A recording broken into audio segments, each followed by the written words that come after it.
My name is Kristen Bennett. I am a kindergarten through second grade reading intervention specialist for Graceville Elementary School in Santa Paula. I also just finished a term on the Instructional Quality Commission.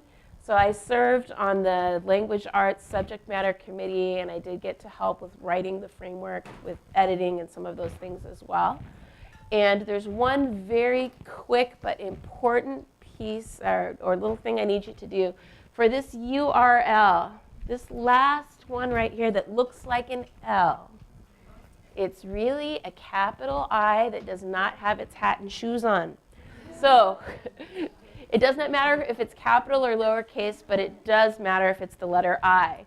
So you can either put the little hat and shoes on, you can put the little dot above it, but make sure you realize that is an I, not an L, or that URL is not going to be too helpful for you. That matters, huh? All right, so I'm going to turn it over to Hallie, and I'll have some more to say later. Thank you. And I'm Hallie Yop-Slowick. I am with CSU Fullerton as a faculty member there. I taught many years in kindergarten, first grade, and beyond, mostly in a bilingual setting, English, Spanish. I also am co-director for the CSU's Center for the Advancement of Reading, and I got the opportunity to do some writing on the framework. So I'm happy to have you all here today. And just comment very quickly, you have this in your handout throughout these slides. There is some reference to different documents. You know, CACCSS should be obvious to you all. ELA, ELD framework should be very apparent. This SFR stands for Foundational Skills Resource. It's the white paper that has been posted on the CDE website. This is the link, but if you just search for Foundational Skills White Paper, or CDE White Paper Foundational Skills, you'll find it. But you do have the link there. But throughout this presentation, you'll see, you know, if we borrowed a quote from this, that SFR stands for that, okay? Here are our session outcomes today as we were planning this together. One is simply to increase familiarity with the foundational skills. To increase the big target of today's entire launch is to increase familiarity with the ELA, ELD framework and the accompanying white paper on the foundational skills. I'll tell you right now, the hope is to have additional white papers on each one of those key themes: meaning making, effective expression, language development, content knowledge. This was just the first one we did. It synthesizes and puts all in one spot the information about foundational skills. To explore some pertinent resources within the framework, so you see what is there, and to consider instructional implications for English learners and students who are having difficulties with reading acquisition. I will comment that this session is targeted on TK5, so with a large emphasis on primary grades. But before we begin, we thought we'd ask you a couple of questions. First, before you even respond to these, how many of you are classroom teachers? Okay, only a handful. Well, thank you for being here. Hooray. How many of you are administrators at the site? Okay, thank you. How about literacy coaches? Other district level folks? Okay, thank you. Faculty from higher ed? Publishers. I think some publishers are at today's session. Thanks for being here. We want good materials from all of you folks, right? Other, right? Any other kinds of categories? And what are some of those others that I haven't said? Speech pathologists, other specialists, maybe reading specialists, reading teachers. Thank you. Wonderful, wonderful for being here. Would you please think for a moment and be ready to kind of just offer some things? How familiar is your staff with the foundational skills? So that we get a sense of this is all tremendously new stuff. So you can respond from who you are, or respond with, geez, my staff is going, whatever staff that means, right? My colleagues who teach grade 1, or my school level, or our district. Just in general, how many of you say they're quite familiar with these new foundational skills? Quite familiar. Okay, a couple. How many of you somewhat familiar? How many of you, okay, we're going to need a lot of work in really bringing people up to speed on foundational skills? Okay, and some of you just not raising your hands at all because if I missed a category? Very, somewhat, and little? Okay, or such a wide range, who knows? Maybe is your response. in terms of the foundational skills, could we just hear a few shout outs? What are some areas of excellence? What do you think is being done well in your site, district, whatever your domain is? As a publisher, here's what we're doing well, right? As a literacy coach, here are the pockets of excellence here in terms of specific skills, right? So, yes? Phonics. Done an area of excellence in her area. Phonemic awareness, an area of excellence. Any other areas that you say, okay, we're doing well on this?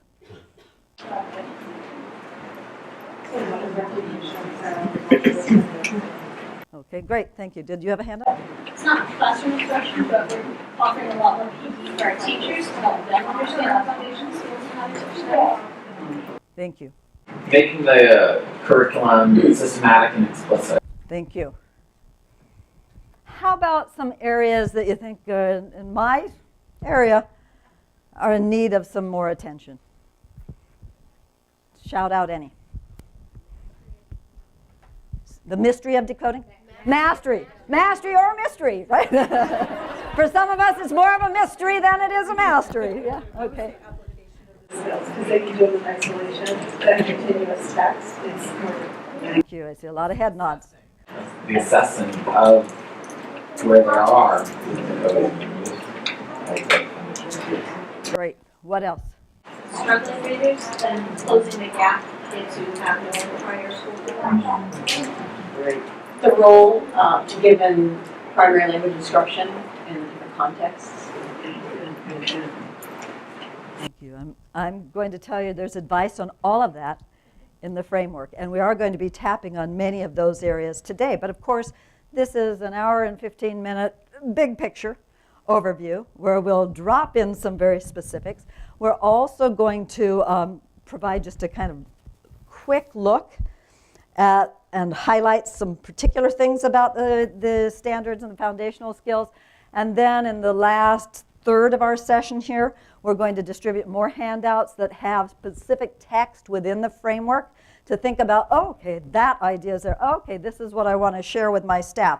Okay, this is something I need to be thinking about. So we'll share some more theoretical research, big picture, and then we'll share some handouts that have particular, very specific practical advice. Oh, this kind of advice is in the framework regarding foundational skills. Oh, look what it says about dealing with multisyllabic words in the framework. And those are only just selected samples. There's a lot more in there as well. So the last third will be digging in deeper, and we'll also have some time for questions and answers.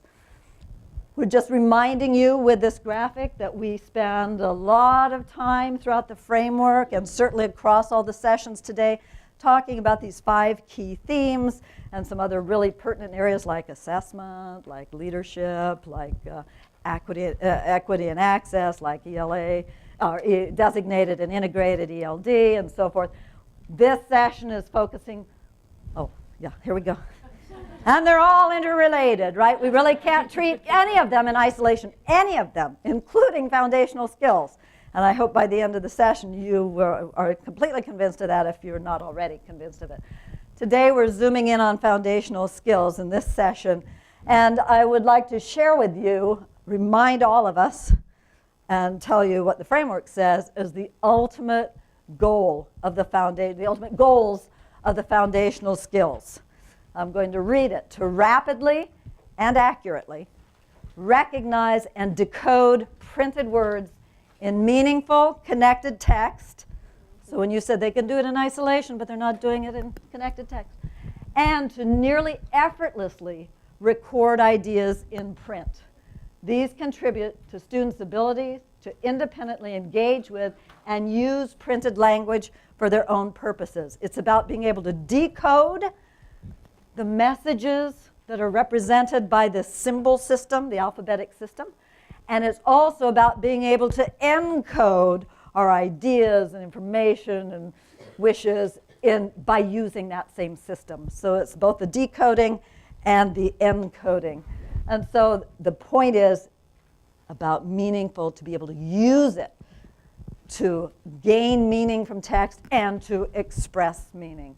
So that's the ultimate goal. And the foundational skills play a key role in that, of course, of achieving that ultimate goal. Because, and it's critical to know, they're not an end in and of themselves, right? This is not just about, oh, yay, my first graders mastered the foundational skills. All the rest of you teachers can take care of everything else because I've done this one, right? That's not what it is. It's not an end in and of themselves. There needs to be that connection for the reason for it.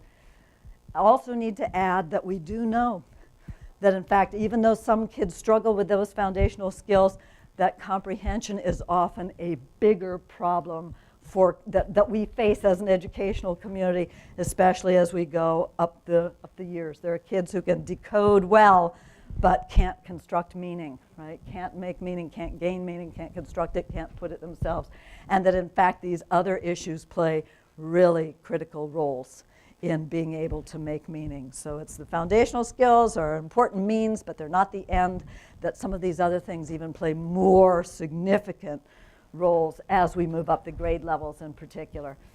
And thus we conclude that foundational skills are necessary, but by no means sufficient condition for literacy development. Thought we would share with you very quickly what the position of the framework is on the foundational skills. What position is California taking? Because in fact there's so much discussion as people talk about the Common Core. There's so much discussion about text complexity. Oh yes, and close reading and diving deep into all of these kinds of rich content and so forth, that sometimes people think, okay, so where are the foundational skills? Have we decided they're not an important part really of what we're doing in literacy because we're spending so much attention and time and discussion on these other features? Well, I'm here to tell you that the position of California's framework is that the acquisition of foundational skills is crucial. That remains a critical part of what we do to support children in achieving those long-term goals that were on that outer ring, right? California remains firm that that children's acquisition of foundational skills is crucial. That is not a change. It also makes clear that the purpose of acquisition is to enable rich, meaningful engagement as readers and writers with print. Furthermore, this must be obvious to learners, right? So that foundational skills, oh yay, I learned how to decode this. Oh yes, I know all these interesting digraphs and diphthongs and blah, blah, blah. That's important, but kids need to get that it's for a reason, right? And so this, I will tell you, is going to be a change in some places. Maybe not where you are. Maybe not where you are. But there have been some places that have been so focused on that this was lost. The why of it was lost. The value of it. So that kids did not see the value of it. Kids must know that there is a reason that we're learning all of those things.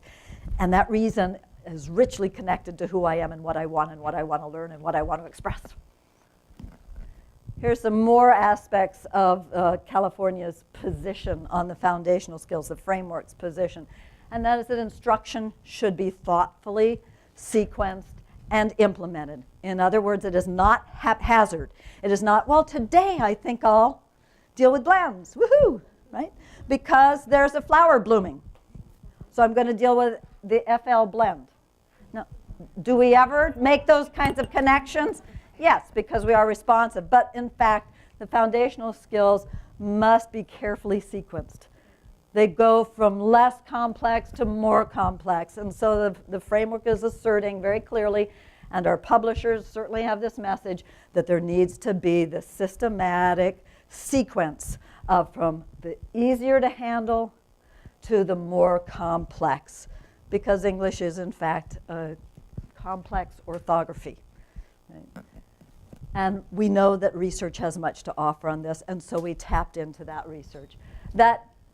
Further, another position is that instruction should address the needs of individuals.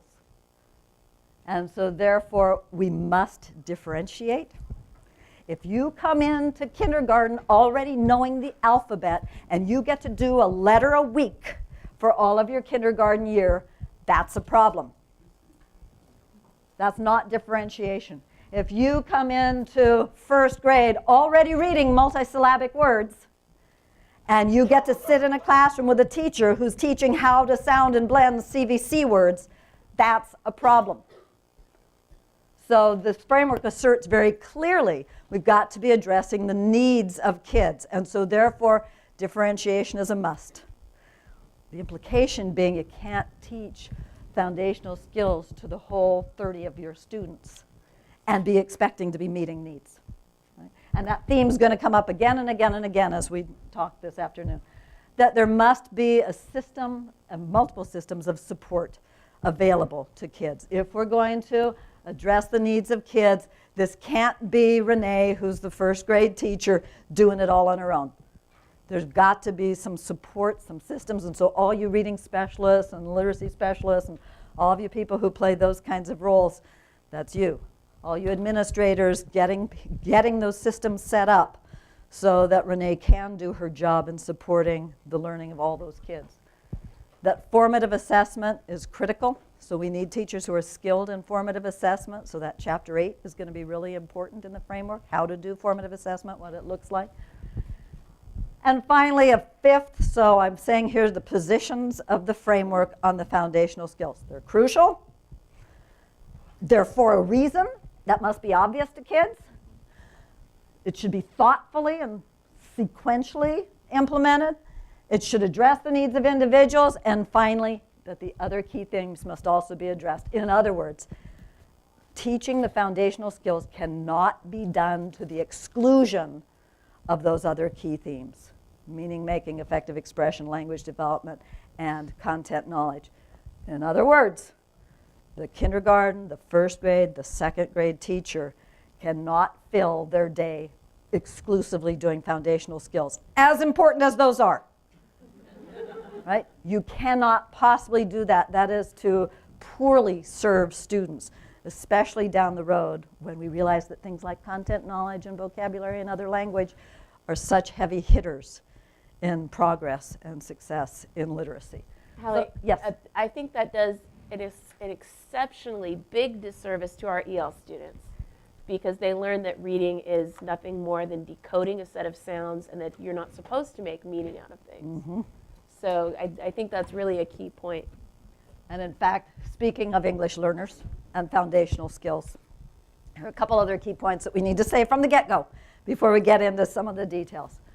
That the framework focuses on foundational skills in English. In other words, we don't talk about the foundational skills if you are learning literacy in Chinese. We don't talk about it if you're learning literacy in Vietnamese. We don't talk about it if you're learning literacy in Spanish.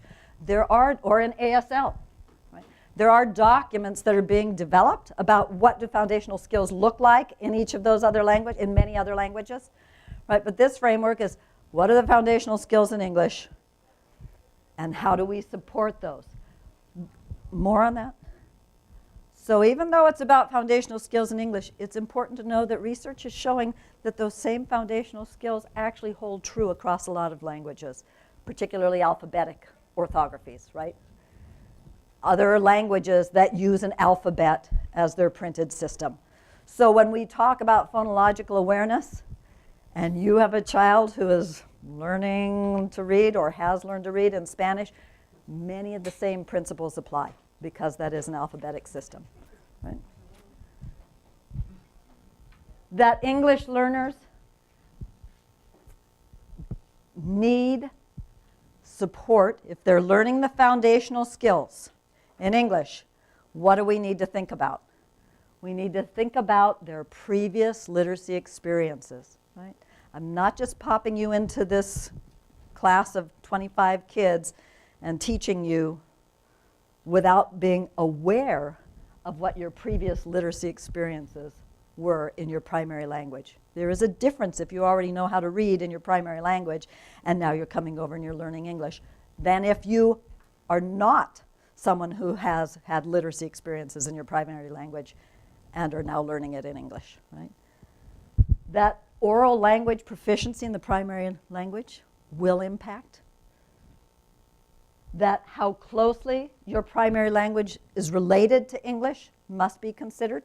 If you use the same kind of alphabet, that is different than if you use a morphemic symbol system or a syllabary. That the type of writing system used matters. So all of those things that we have English learners in our class and we're teaching them English foundational skills, although in dual language programs, yay, they're learning it in another language as well, right? But all of these things must be considered. And in fact, we can synthesize those down to 3 key things that people should be thinking about as they work with English learners. How you build on the skills and knowledge that students have from their primary language. That you are sensitive to pronunciation differences due to the influences of primary language, home dialect, or regional accent. Right? And you should not necessarily assume that they suggested decoding difficulty. And that you, as Kristen was saying, ensure attention to meaning making. So when we are decoding words, they're not just nonsense words. There is a connection to something meaningful. And so that is going to be crucial as we move along. So that's just kind of the big picture, the position, the direction that we're going. And Kristen is going to start sharing some information about those 4 sets of foundational skills. And I'm going to apologize up front. I am recovering from a cold, so if you hear a nice loud cough through the mic, I'm going to just apologize right ahead. Foundational skills have 4 main strands, 4 different types of skills within them. There's print concepts. How do you hold a book? Do you read from left to right, top to bottom, those kinds of things. Phonological awareness, phonics and word recognition, and fluency. And we're going to talk a little bit about each of these 4 strands. So what you need to know about print concepts is very, very similar to what was in the previous standards with a slight change in the names. You have organization, that's like I was saying, top to bottom, front to back, left to right, and then you have your alphabet knowledge. One thing that Hallie was talking about that's really key is differentiation. It's going to come up in another slide, and I'll let you know we do need to be teaching what our students need to know. It's a disservice to them to put them in a classroom where they're hearing the same things they already know how to do, or they're not getting the extra practice that they need. So from the outset, while you're hearing about these things, I want you to be thinking about teaching this in a differentiated manner. It's a big shift that's part of these standards. It's a big shift that has in this framework. So I know a lot of the experiences we've had teaching foundational skills. You've got maybe your whole group of little ones on the carpet in front of you, and you've got a nice big book that you're looking at if you're a primary teacher. There's a lot of what happens now that we need to be meeting students' individual needs. So I want you to try and kind of make that shift and think about doing this smaller group, differentiated with students as you're looking at what composes these different strands. So we have the basic organization, and then we have alphabet knowledge, upper, lowercase letters, not the sounds. When we're talking about print concepts, we're talking about the letters. We're talking about names. Once you start talking about sounds that letters make, you've moved into phonics. And we're talking about just the print concepts here. How this is a B, this is a D, this is a P. It all depends on which direction you spin the thing, and N's and U's and all those other things kids get very mixed up on. So we do have some basic guidelines by grade level. And I want you to be thinking about that differentiation thing that I mentioned. You can't skip students ahead and over things they don't know. You want to make sure that they're learning things to mastery. So this is what first graders should be working on. But again, if they don't have those kindergarten standards met yet, that's first things first. If they can already do this, move them right along. Don't make them do it all over again. So first grade, they should be able to recognize features of a sentence, first word, last word, capitalizations, periods, correct punctuation. Instructional implications. I want you to think about this for a minute. When you're thinking about print concepts, shared reading and writing. In shared reading, the text is very simple, repetitive. Brown bear, what did you see? I see a whatever it is looking at me, right? How is this different than reading aloud to students a challenging text and using some informational text to build comprehension? So if I'm reading Brown bear with students, I should have a very different purpose in mind than if I'm reading about the first Thanksgiving and how pilgrims came to America. Both may be a big book, both may be a picture book, but what I'm doing with those texts should be very different. So take just a moment, talk with someone sitting next to you. How are those two purposes different when you're looking at books? All right, can I have any volunteers who'd like to share something out with the whole group? Any big ideas someone would like to share?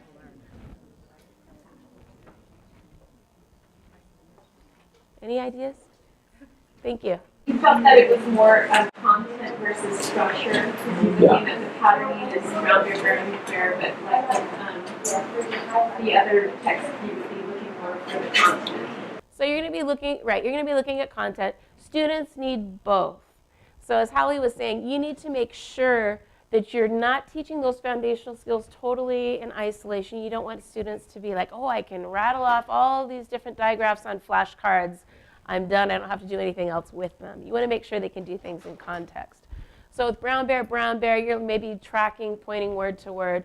Could you also look at left to right, front to back of a book in a more challenging text? You could. Both of them have a place. So even if you're reading something that's more challenging, you can still reference some foundational skills. There's definitely a place for brown bear. Don't think I'm saying there isn't. But you don't have to use only those types of texts to help you teach some foundational skills. You can be doing it in conjunction with some meaning making as well. So when it comes to the letter names, Adams suggests this continuum for teaching them. Letter names without print. Can you sing the alphabet? Can you just rattle them off? Uppercase printed letters, lowercase printed letters. The uppercase ones, they're not as similar with each other, more just nice straight lines. The lowercase ones, some of them look very similar, getting them mixed up, and then teaching letter sounds. They do not suggest trying to teach all 4 of these at the same time. As a reading specialist, I've had students come to me that their teachers say, this is A, and it says A, and that's an A, and that's an A too. And the poor little kids looking at me like, oh, I don't know what an A is. Or you ask them, what sound does this letter make? A, not A. What do you hear in the word? I hear an A. No, I don't think you do. So to make sure they have those concepts separate and straight in their heads. However, there is a time and a place for teaching all of these together. Think for a moment, when would it make sense to teach these one at a time, and when might it make sense to teach these all together? Any ideas? Think for just a minute. Any ideas about when you might want to throw all of those out to a student at once? As they get older? Well, or even like at the end of there's been a 3-week or 5-week study, of some of these things individualized, and then maybe at the end of that, it's kind of on the 5th or 6th week or the 3rd or 4th week, you can pull it together when they've seen it kind of individualized. Okay, well, Yeah, when they're being in the kindergarten, first grade, their name has all of those components. Their name has all of those components, right? So, and back here, Yeah, I'm just thinking maybe in writing, when they're starting to write. Okay, as students are coming in, you want to make sure that they can do all of these things and know the difference between them. One time when you might want to teach them all together, and I'm not talking about I have some familiarity with these things, and then I'm going to do them all together. When you're introducing these things, you want to introduce them one at a time. One big exception would be if I have a student coming straight from Mexico who already knows how to read in Spanish and has kind of a knowledge of how an alphabetic system works, and they want to transfer that knowledge into English reading, they're going to be able to handle it's a letter name, it's an uppercase, it's a lowercase. Here's the sound that goes with it. They have those concepts already separated in their brain. When you have a student that's a young student coming in who has no experience about all of these things, and you want to teach them a song and an uppercase and a lowercase and a sound all at once, that might just get all jumbled up in there. So I really want you to consider taking those pieces and teaching them in isolation so they know the difference. When you start putting it in all at once and then you're asking them to do different things with what's the sound, what's the letter, and pulling all that out, it can be really confusing for some students. So really you'd want to teach them all together with a student who's got some background knowledge how things work. Now if you've got down to the end of the alphabet and you've taught if you're going marching along in order and you've got a couple letters maybe that aren't as common, like W and Q and X, not that I have anything against those letters. They're just not as user-friendly as M and S and T and F and all of those. So if you get down near the end and they already have that concept and they're using those, you might want to teach some of your letters you have remaining in this fashion. But when they're starting out with those skills, you want to make sure that you have these things in place. All right, I'm going to move on. Differentiation, you've heard me say it. You need to know what your students know. You need to teach what they don't know. You need to not spend all your time reviewing what they already do know. It's a big message of what we're saying today, is to differentiate this instruction. Phonological awareness is, you're used to phonemic awareness. You've heard that term before. Phonological awareness, you're going to be playing with sounds and words. You're going to move from those larger units down to smaller ones. You're going to start with words, syllables, onsets and rhymes. And for those of you who are here who weren't too sure about onsets and rhymes, the onset is the first consonant sound. The rhyme is all the rest of the word that's left over. The phonemes are the individual sounds and words. So when you start, you're going to move one to the next. Because English is predominantly alphabetic, we have letter sounds. Readers in Spanish are most likely to grasp the logic and how this works together. It's a very similar process. Phonological awareness includes all of these different activities. And if there's any of these activities, we're going to try and save some question time at the end. And we've got a lot to cover before we can get to our activities. So if there's any of these that are listed here that you'd like to hear an example of, you're not sure what it is, put a little star next to it. And when we get to the question and answer, I'll demonstrate what each of these is referring to. So you want to demonstrate the understanding of spoken words, syllables, and sounds. You want to be able to isolate, pull a sound out. You want to blend sounds together. You want to be able to pull them apart. And there is a continuum of harder to difficult things to do here. California does add into the Common Core standards to blend 2 and 3 phonemes into recognizable words for K, TK, and K. And again, I'm going to skip through those grade level bands like we did on the other one. They're there for you to look at, but you want to know what your students know how to do. And the main goal of this is to be able to blend and segment those sounds to make words. So I'm going to pass it along.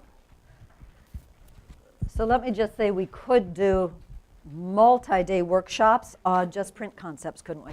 Yes. They are not that different from what California had in the past. We call them, instead of concepts about print, print concepts, but they're fundamentally the same. We do know increasingly more about how to teach the alphabet. some kids come to us already knowing that, right? So almost a non-issue for us. But some kids, especially kids who are experiencing some difficulty, need somebody who gets it, that by just simply knowing the alphabet song, you now have an anchor on which to hang capital letters, which are easier to perceive and differentiate than lowercase and so forth. So the idea is there is that knowledge. And again, we could spend a lot of time on that. Same thing with phonological awareness. Right? And in those chapters, particularly chapter 3, you'll see lots of advice, and we actually have some more in our handouts here in a minute. The next large category of those foundational skills is phonics and word recognition. And this is one that, again, is not that hugely different from the past. We get that it should be systematic. We get we should move from less complex to more complex. We get, and what really is emphasized much more this round, is that kids need to master those levels before they move on. It's not a spiral in terms of foundational skills. Oh, we know you didn't get this, but we're going to move on, and eventually we'll come back to it for you. That in fact, when you've moved on in most of those foundational skills, it's utterly confusing for kids. So the notion is really more that you need to get it before we move on. You need to get what short vowels are so you can construct those little words, the consonant vowel consonant words that are hugely, cat, dog, fish, and so forth. And then we can move on into some of those long vowel combinations, and we can move on into this. And what happens in the standards and in the framework is you see that progression and that assertion. So let me go back to this one. In terms of phonics and word recognition, we talk in the framework about 3 rather big areas. One is simply the letter sound and spelling sound. Letter is the one-to-one correspondence. D represents the sound D. By the way, the letter D doesn't say D, right? D represents the sound D. Okay? The spelling sound usually means more than one letter, and not usually, it does. So SH is the spelling for sh. So it's interesting because in those standards we talk about letter sound and spelling sound. Letter means the one letter that represents the sound. Spelling means any combination of letters that represent that sound. I think that can be a little confusing, but again, we make that clear in the framework. So that basic part that's happening with you TK first and kindergarten teachers, the multisyllabic words, this is called out more in the Common Core standards, is that getting kids to be able to read multisyllabic. We do know that a lot of kids can get through those initial stages, but they hit a wall when it comes now to reading some of these longer words. Need you to know that if you are pretty doggone solid with those little words, that it makes dealing with multisyllabic words much easier, because now you begin to see the same patterns over and over again, patterns that you have developed quite a confidence in, right? Patterns that we know there are neurological pathways that are developed. The more you see something and process it, the more rapidly you access it in the future. And so now I'm going to deal with a polysyllabic word. Oh my goodness, there's this little word within that, there's this little word. But if I never built some real confidence and facility with those littler parts, that is going to create significant difficulties for me as I'm dealing with multisyllabic words. It genuinely is a very tough jump for many kids. And why is that? Because they never really developed that confidence and that skill with those smaller units that they were taught in the earlier grades. So in the framework, we talk about letter sound and spelling sound correspondences. We talk about multisyllabic words and talk about how beneficial it is to get syllable patterns. How many of you are aware of the difference between open and closed syllables? Okay, excellent. That's a fundamental thing for kids to get, right? In fact, I say to my college students, an open syllable ends in a vowel, right? It's typically a long sound, typically. If you close that vowel, it changes to a short sound, right? If you were to spell the word millennium, how would you spell it? If you're aware of this simple understanding, you're likely to do meh, millennium, because I know I need to close this vowel, because usually if it's a single letter here, it goes with the next syllable. So if I wanted to close off this syllable, I had to double the letter. You want to write Hallie's name? This is what you hear, right? I put an IE. But spelled like this, usually in syllables, if it's a single consonant, it goes with the second syllable. So the initial syllable here is open, so it should be pronounced how? Haley, that's right. But because my mama named me Hallie, she had a second L in there, which actually I should have put on this side, right? So that closed this and made it a short sound. Tell me how you pronounce this comment, please. Sorry about that printing. How do you pronounce it?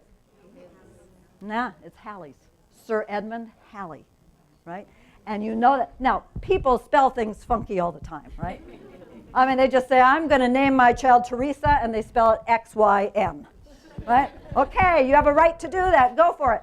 But you're not using the alphabetic system the way it was designed. So this is actually, if you talk to many scientists, they will say it's Halley's Comet. Okay? And so how do you spell millennium? Well, that's a short sound. I got to close it. Mill. How about the ennium? Is that an open vowel? Is that a long vowel or short vowel? So guess what I have to do here? Double N and then EM, right?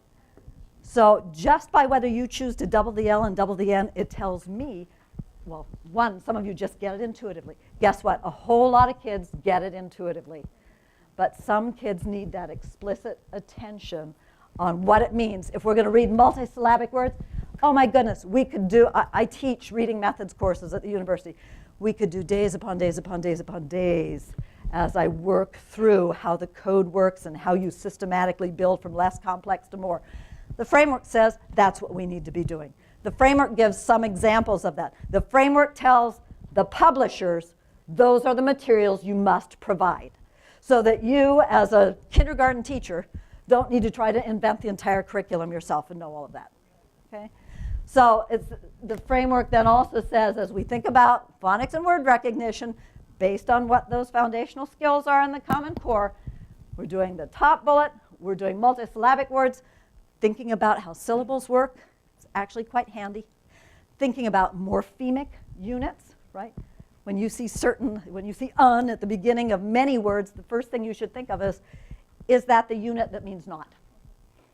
Now, in some words, it's not under, right?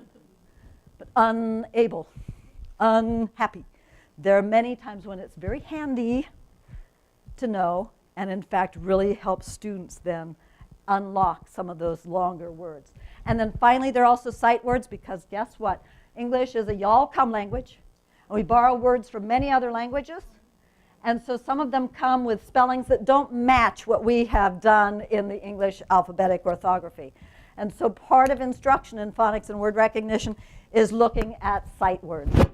Here in the next several slides, I'm not going to read them to you, but we put them here as a way of saying, guess what?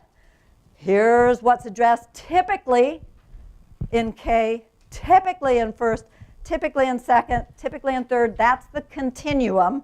But if you have a child who has not mastered what's in first, you can't just march on. You are setting that child up for difficulties. And so that's what those next several slides are. Let me comment that the language standards are related, right? The language standards, especially the spelling standards, are related because you're decoding and encoding. I'm using this myself, so often those are taught not as a separate time of day. Oh, from 1 to 1:15, I do spelling. I got my list. They do a pre-test on the list. They do a post-test on the list, and now we memorize it.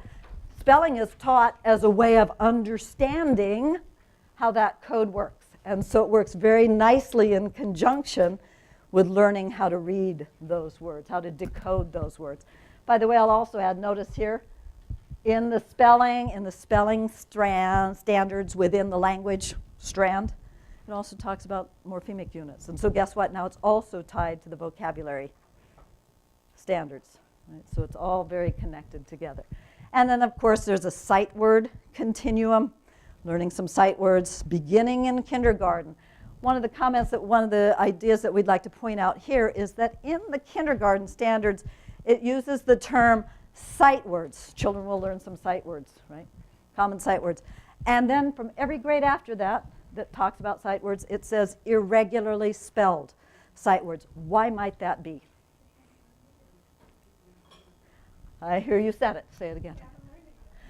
Yeah, they have not yet learned. It may very well be a regularly spelled word. Mom, that's a regularly spelled word. It follows the rules. But if you're in kindergarten and you have not yet been taught the sound symbol correspondences, for you, that's not a decodable word yet, right? So it is taught as a sight word to very quickly give you some access to words. But once we hit first grade, we're saying you need to be able to employ your decoding skills to access these words. And then that's why we call them irregularly spelled. And there's guidance on that. Again, I'm going to pass that out in a minute. I'm going to move on into fluency very quickly. Fluency is different in the Common Core standards than it was in our old California ELA standards. Not because the spirit was different, but because, in fact, it is more specificity is given and more connection to comprehension is given. So it's not just about rate and reading fluently through. It actually is saying that there are these three aspects you have to think about. Accuracy matters. The rate matters, which means you've developed automaticity, right? Automaticity with the code.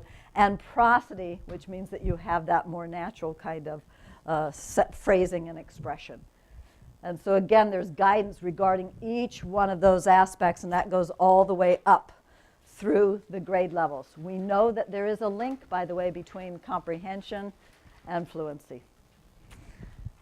And essentially, this slide is pointing out that there's no point in working on automaticity if you're not accurate, right? You have to develop accuracy first. And then we move towards enough exposures in enough different contexts that now you build the automaticity. Kids who have automaticity will be able to read and comprehend much more readily because they've got the extra mental energy they can really devote to the whole purpose of this, and that's to make sense of things, right? So if it's slow and labored reading, even if you're accurate, you don't have the mental energy left over now to really make meaning with it. So let's move on. Again, some of these are what you can look at. There's some quotes that we're actually going to distribute to you in just a moment. So here were some more of those fluency standards. I'd like to, I'll come back to this. I'd like to suggest now that we look at handout 1, which Kristen is about to distribute. Let me tell you something first. There are 6 pieces in handout 1. So a couple of them are 2-pagers. What I'd like to do is have you share them with the people next to you, but you're going to talk to those people in a minute. So it's probably easier to share behind you than all the way down the row. So you figure it out. We're all adults in here. 6 pieces, 6 selections in this handout. It might be 2 pages long, so check on that. And will you just read silently, take a few notes, highlight something if you have a highlighter. And we're only going to give you a couple minutes so we know that you won't get through it all, but just start diving into it. These are excerpts from the framework. The more theoretical research aspect, broad guidelines, soon the very practical. Thank you. As you can see, this is complex material. You're hoping that all new teachers who come into the field have been in credential programs where they've learned some of this. You're hoping that your staffs, your kindergarten, first grade, second grade teachers get this, but guess what? Your third, fourth, and fifth also will need to get this.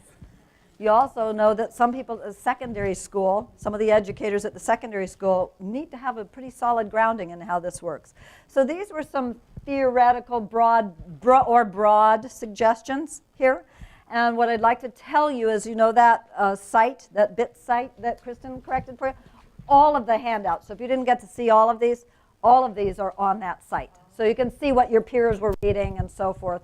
And of course, you can always find them in the framework should you choose to. But the idea is if you're thinking about foundational skills, these are only a handful of the particular resources within that framework to support you in thinking about this and extending your knowledge or those with whom you work, the knowledge of those with whom you work. That was handout 1. Handout 2 is very practical suggestions. Here's what a teacher might do who's teaching this. So that's about to come your way. You will not be getting up and talking with others around the room, but you will be sharing very quickly with others near you. So you And the numbers up here, the handout 2, a lot of these are 2-pagers. So if 1 and 2 go together, that's the same. So if you get page 1, make sure you get page 2. 3 is by itself. 4 and 5 go together. 6 and 7 go together. 8's by itself. 9's by itself. So when you're taking copies of these, please make sure that if you get one of these 3 that you're taking both pages. Or you're going to start in the middle of a sentence, or you're going to think, what on earth were they talking about? What happened in the beginning of that one?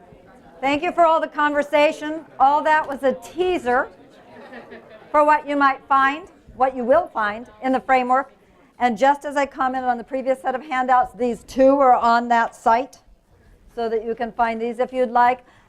In just a moment, any call out, idea, notion, reaction to what you just now read? Really good, thank you. Anything, thank you, I appreciate that, because I cried a lot of 2 a.m. nights working. Mine was really simplistic about, doing word sorts, and I said it was almost like the down and dirty of phonics. Like, here's just some really simple steps you could be doing with your kids to help them with a certain, like compound words, and we were looking at inflectional endings. Very cool. Thank you. I just want to add to that. I had the same one. You did show us these ones. You start off with words that spell bringing, and then go to the taking when you drop the E. So it shows expression and sequence. Very good, thank you. Any other reaction?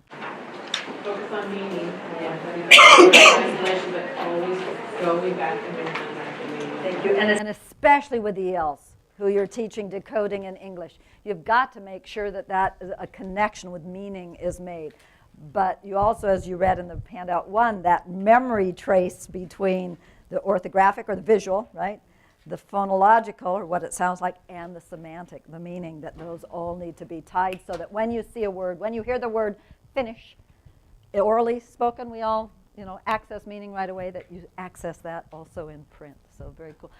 What I'd like to think is some of you said, oh, this is a practice that I have done, right? Because there is much of value that we have been doing. So it's that notion of keeping it in this perspective, thinking about the systematic progression, thinking about the student engagement with it, thinking about why we're doing it, thinking about the connection with meaning, and getting to apply it very quickly into connected kind of text. There's so much more that we could discuss. There's a lot in the framework, but there's just so much more. Let's spend the last 2 minutes, 1 minute, if you have any burning question. Yeah, so I had a question in regards to the handout from the last discussion that we had when we were divided up into groups. Page 1, and where it's mentioned that it says assuring that by mid-first grade children know how to decode new regularly spelled one-syllable words. So if they're ELs and they're in a dual language immersion program, I mean, is there an adjusted timeline? That's kind of what I'm interested in. And let's say this right off the bat. One is California values and makes it clear in this framework that learning a second language and becoming literate in a second or third language is really a powerfully important thing.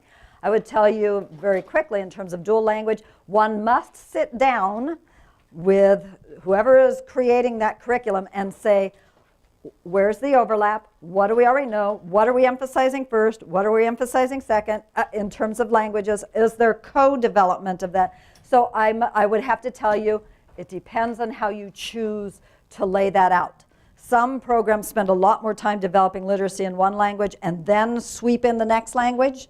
Some of them are doing more co-development, so it depends on the dual language model that you're using. So that's the best I can do. And we're now in negative time, so could we take your comment and then yours or question? Yes, Eve. It was just a quick question. At the very beginning, we talked about recognizing and naming letters, and it gave an order for suggested instruction and not to do all four at once. So what we have happening in some of our sites is at different times of the day, they are doing different parts of this. So they're doing handwriting without tears, where they're learning letter name and shape. Then they're doing maybe HM phonics or foreknowledge phonics, where they're doing letter sounds. Is that different letters, different sounds, different names? Yeah, I would say, how successful are your students being? Because that's the real indicator. And I tell you that the research shows that generally, if they don't know any of those things, it's too complex to be learning all of those things concurrently. Because each one, once you learn it, becomes an anchor point by which the next thing is learned more readily. And so, again, if you have students who came from preschools and homes in which they had lots of rich experiences, so this is, or TKs, if this is not brand new, as you all mentioned earlier, you may be able to do a lot of that. If the symbols are new for these kids, they don't know the names, they don't know the shapes, can't identify them, to do all of that concurrently is generally what we find in the research problematic for kids. So you tell me, you tell yourself, who those kids are, what kind of success are we having with this? And you will find that the kids, there are some kids, those kids who are likely to struggle, that will become the less explicit, systematic, carefully sequenced route if you're doing it all at once. If their kids are struggling, you've got to go back and think about how you're laying that out. And last, Just the difference between the foundational skills in the ELD standard and the foundational skills in the ELD already framework. Basically in the ELD standards, they're referring back to the foundational skills here, but they actually say foundational literacy skills, so they kind of have some broader additional things that are going on in there. One of these handouts had a chart that was sort of matching up some of that. So, sorry, let me say you do have a final handout, and that is what we've put in the white paper is what are considered the most important decoding, word recognition, foundational skills per grade level, assuming kids are moving along the continuum. And we also provided the preschool learning foundations that are relative to that, because if you teach TK or have a TK, you're going to spring off of that and move on. And then finally, there is a conclusion that comes from that white paper that kind of sums up this and keeps it in that perspective we hope that you will read. So that's, we need to let you go to your break and then move on to your last session. Thank you for being here.